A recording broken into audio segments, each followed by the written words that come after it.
if you're having problems with your Virgin Media TV box and it's not working properly, well, there are a few things that you may want to do.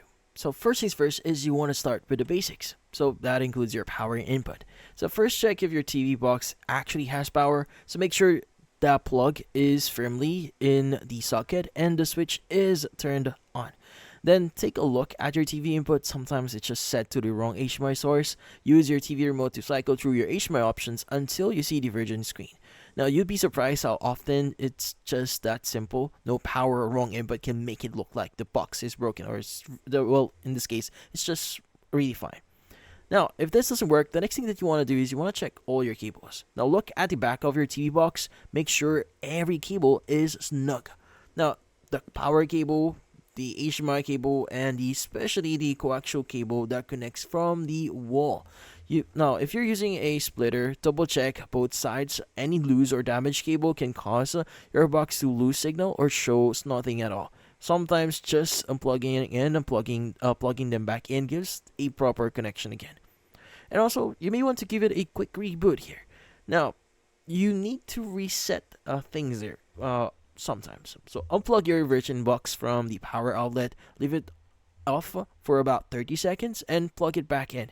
Now, if your internet hub is nearby and you use Virgin Broadcast, it's a good idea to restart that too. So once everything powers back on, wait for the box to go through the startup screen. It might take a minute or two, so rebooting clears out like any temporary glitches that might have caused the freeze or black screen in the first place. And also, you may want to see if Virgin's is having some issues. Now, before you start opening things or factory resetting it, check if the problem probably is on their side. So go to Virgin Media's service status page or use their app.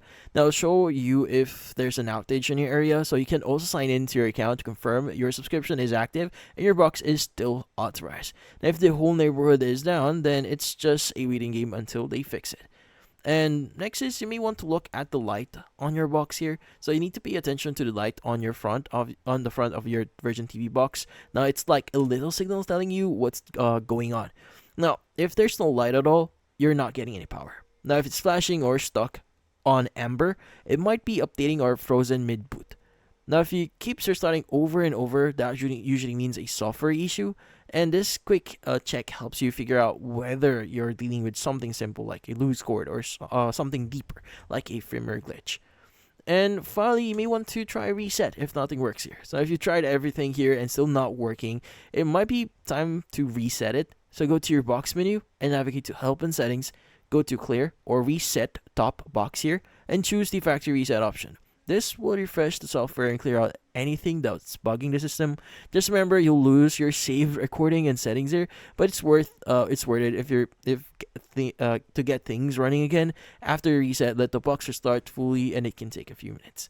Now, by the way, before resetting, I would highly recommend you to reach out to their support representative first to see what are your options. But that's about it. So hopefully this video was able to help you like and subscribe to our channel. Thank you for watching.